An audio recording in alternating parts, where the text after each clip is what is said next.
Sara King.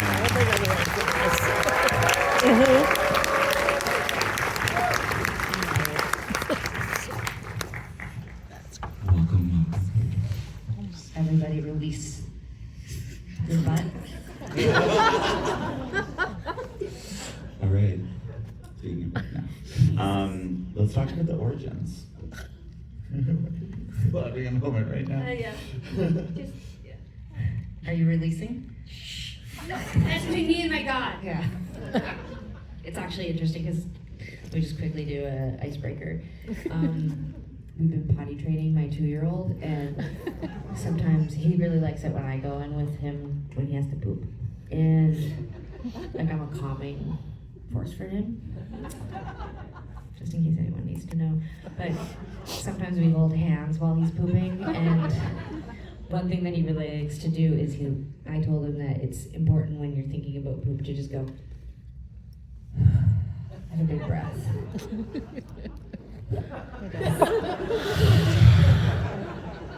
You guys feel better? Thank you. That was better. Yeah.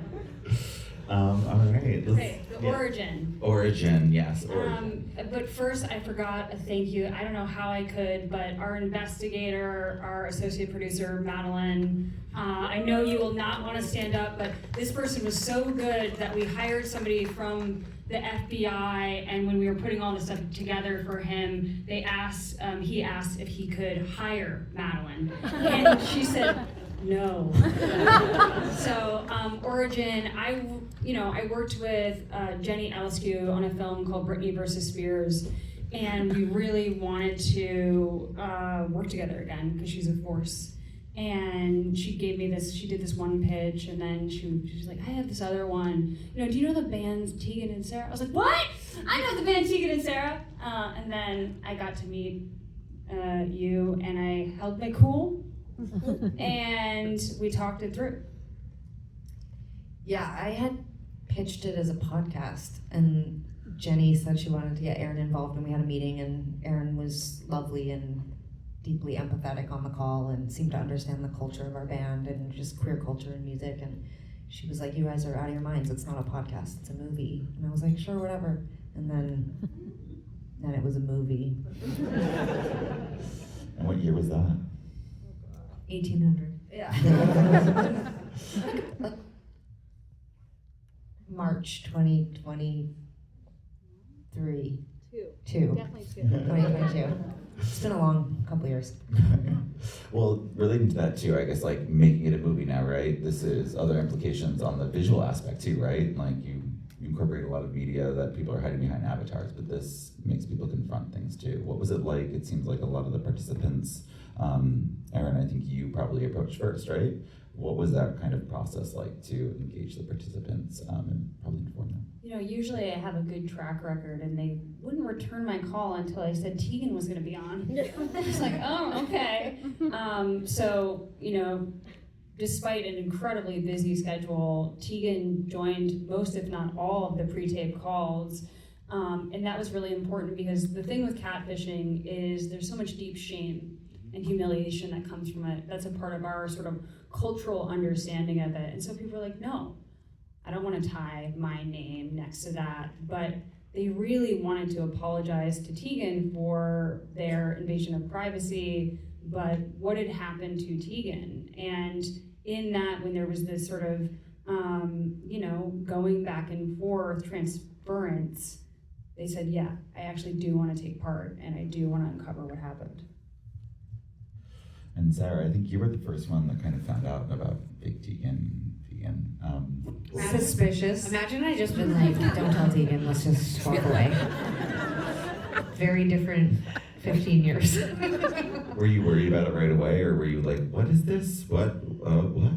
Yes, I was extremely concerned. She was like, where are you? Get online and change your banking password. And it's true. We were very worried initially that this was less, we did have a sense that it was personal. Like, we could never have understood what was really happening in that first kind of I want to say week, 2 weeks, as we were sort of trying to figure it all out. But a big first concern, I think a lot of people, when you're hacked or you're being catfished, is financial. We think it's somebody stealing your money. that's like, I think that is the first instinct for most people. You're not like, oh, I think the Bank of America person who pretended to work for the Bank of America just wants to be my friend and have a long, extended relationship with me. Like, they're trying to get into your goddamn bank account. So I think initially it really was financial. Like, I was like, oh my God, they know everything. They have all this information. They're trying to steal our money or, I don't know, hurt us in some kind of financial way. So yeah, I was really concerned. And then I think once we started to realize, I still can remember the sort of like acute feeling of reading the emails that, like the exchange of emails specifically between Julie and Tegan. I was like, oh God, they know all this really personal stuff. Like, this is really serious. We had no language for it. I didn't even, now, yeah, I'd be like, oh, this is catfishing or this, whatever. It was so unknown to us. It was really scary. And it also made me want to say to Tegan, I told you so, I hate the internet. I've been saying that since the internet. Literally, like since the internet started, I was like right away. In high school, I actually dated this girl whose mom had an affair on the internet. I was like, it's bad. I hate the sound of the internet. I hate it. Not this again. We have to No, know Erin. Aaron on the internet. Erin is always at all of these areas. Like, I love the internet community. No, I don't like it. We manage all these like, however long humans have been doing it, and we did fine without the internet. Like 1 year. Let's just try 1 year. It's like all of you are sober now. Like, let's try 1 year without the internet. You can do sober January, but you can't do no I'm not Instagram. taking you with you. This will be streaming on the internet and sharing good things though. Well, so I love sort of the openness and vulnerability and sort of just like honesty, you know.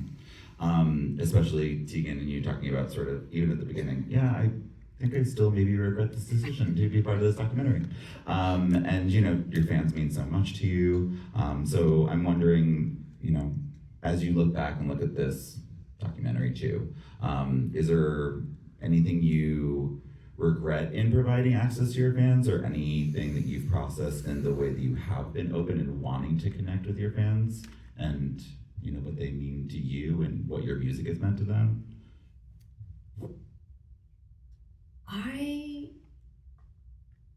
When I saw the first edit and saw that comment in there, I was worried that it would be misunderstood or misconstrued, because I wasn't regretful about telling the story or reinvestigating it, but I do think it was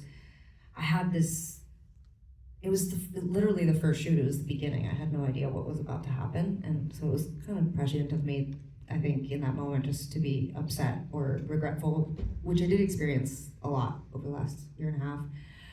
I think probably the top layer of that was I didn't want to offend our audience. I think I've spent our entire career trying to uphold like a really good connection to them, as I'm never not aware that we've lived an absolutely incredible life, and we have our audience to thank for that.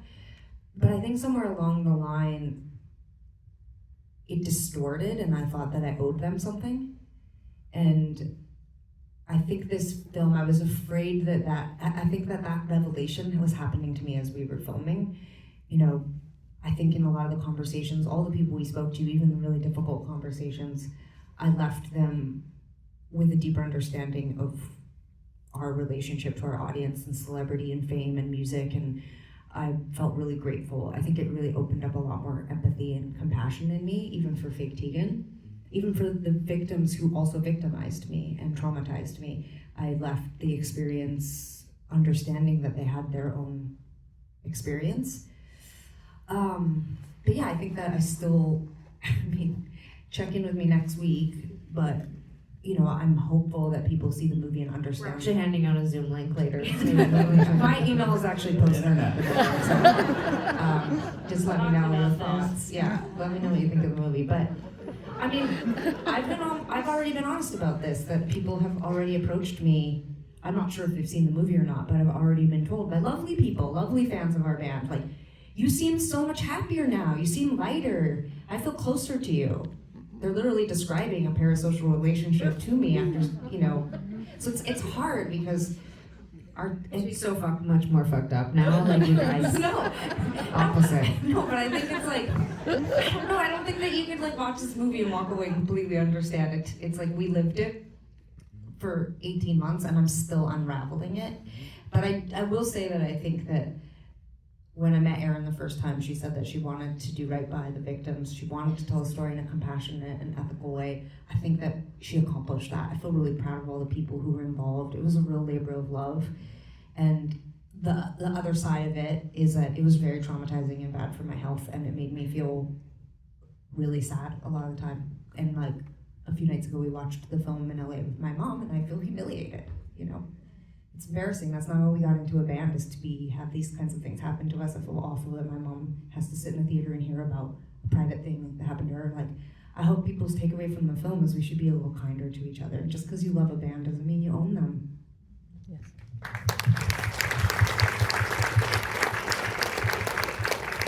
Absolutely, and I feel like there's so much sort of catharsis in the process of telling the story too, right? But also sharing the story to be like, hey, this is not talked about as much as it should be talked about. Yeah. So people who are not fully conscious of it, especially when they're hiding behind an avatar, you talk about the cruelty of that when you can't be human.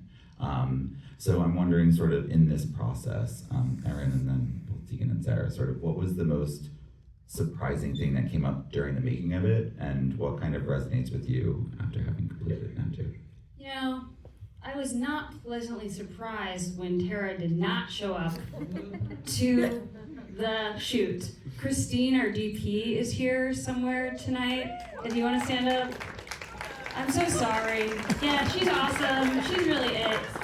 And we were gonna get that, and I was gonna really get to the bottom of it when we flew there, and she didn't even show up. Sorry, go, what? That was just me laughing. Oh, Did you get a lobster roll? laugh away. Did you get a lobster roll at least? I did get a lobster roll. You know, and so that was really surprising. You know, I make films about horrific true crime cases. I've seen the worst of the worst, and I thought this was going to be a lighter journey for me and for the people I was making this with, and I like could not have been more wrong. But yeah, I don't know. I think that I hope that there was catharsis, and I felt your mom in the theater when she was watching. I was like, oh God, no, mom's watching, Tegan's mom and Sarah's mom's watching it. But Tegan's her favorite, it's fine. wow, okay, throw to mom's favorite then. Documentary number 2. I mean, we were all really surprised at how many of the people we spoke to said that they ignored their guts, like they ignored their instincts. You know, that was surprising, but not surprising at all. You know, obviously you witness it on screen. I was really surprised. I mean, Tara wasn't the only victim who expressed this, but most of them were, the few people who said it were just like, oh, this didn't affect you. Why would this affect you? You're like a famous person, you don't care. And I was like, weird, you know, because I do think we've cultivated a connection with our audience that feels genuine, and I feel like we've really tried to remain, I mean, all you have to do is watch footage of us when we're like 16 years old to know that I haven't changed at all. Like, Sarah's slightly more elevated, but I am literally the same dirtbag I was at 16, 17 years old. And so, I don't know, that felt so real to me. And this has really fucked that up for me. Like, I'm like, am I like, yeah, I guess I come off as completely like separate from, I don't know. It was a weird mind fuck, because we had some of the victims were and people we interviewed were like, you're so down to earth and you're so nice and so available. And then other people were like, you're impenetrable, you don't cry or have pain. And I'm like, what, really? So I think I'm like unpacking that. That surprised me. That actually sounds a lot like couples therapy. Yeah. I was a little bit more removed. Sorry, I feel like I'm being annoying tonight. Like I'm just like, Yeah. bit, but it's so You're here hard. for it. This is what we do. Like, you know, like this whole documentary thing has been like, be somber or be serious. We laugh at Oh, that's why we brought you along. I know. It's actually one of my things. Like, if someone's not funny, I'm like, I don't even know if they're alive. But thank you. One of the things that was really surprising to me, like through this process, watching the film, is I do think that this is wild. Buckle up. I think this actually had a positive effect on our lives. in some ways, because not all the stuff about like protecting ourselves and having boundaries and all the stuff we talk about constantly in press and whatever, but this is not the most important thing in our life. Being in a band, making music, winning awards, doing stuff. Like, the most important thing in our life is each other, and our family, and our friends, and the legacy. Tegan said this to me when we were making our TV show High School, actually. We were having some conflict during that project, and she said, look, our legacy is gonna be how the people we love, and who we loved and who love us, remember us. Like, our friends, our family. We are good people, we are kind people, we are humble people. Like, that's all that's important to me, and that's it. Like, I love being in a band, I love doing all of this shit, but like, it's just not that important when it really comes down to it. Like, we are just simple people, humble people, and the most important relationships in my life are to the people I actually know, and that's who should be important to you. It's so cool to love a band, it's so cool to love a writer or watch a TV show. God, you can't even know how many times I've watched Sopranos since the pandemic started. It's really disturbing. It's crazy, I'm unaware, but the most important relationships in my life are the ones that are real, and that's what you should be cultivating in your life. And the only thing I'm gonna care about at the end of my life is Who is fake Tegan? who's fake Tegan. No. Anyways, that's it. Thanks a lot to you. I thought about making this joke. I'm so glad that no, I can do it. You be professional. That was a great joke, man. I'm getting the sign that we have to wrap. Although I guess we can talk forever, but You I have just such a wanna nice ask- voice. Did you ever think about getting into radio or Maybe, therapy yeah, or producers or agents. sex or anything? Okay. Speaking of audio, okay, so as a final question, any final thoughts, but also this is a cathartic process, we were talking about music. I'd love to hear from each of you as a final note, what you listen to get you through a tough time, whether it's an artist or a certain song you love, you can share. No, Erin, you go first, please. Okay, I love this podcast called Money for Couples, where couples fight with each other. What? And about money, and there's all this like crazy gender stuff. It's like, well, he told me that I can't earn as much money from him. And like my partner's here, we have like this guy named Dustbin who comes on, and like we just cackle at the straight people talking about money. So like that's not a good answer. Like, yeah, I listen to music, but like it really is about straight people really arguing about money is the soundtrack to me. I love that. I want that. Listen to it for me, Sadie. Great. Do they have gay people on there? Only once. I've asked to go on for myself. Gay people don't like the You show. came on Money for Couples. Yeah. Well, oddly, I am also going to choose podcasts.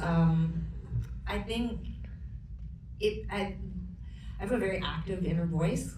I'm like constantly talking inside at all times. It's, Carrie.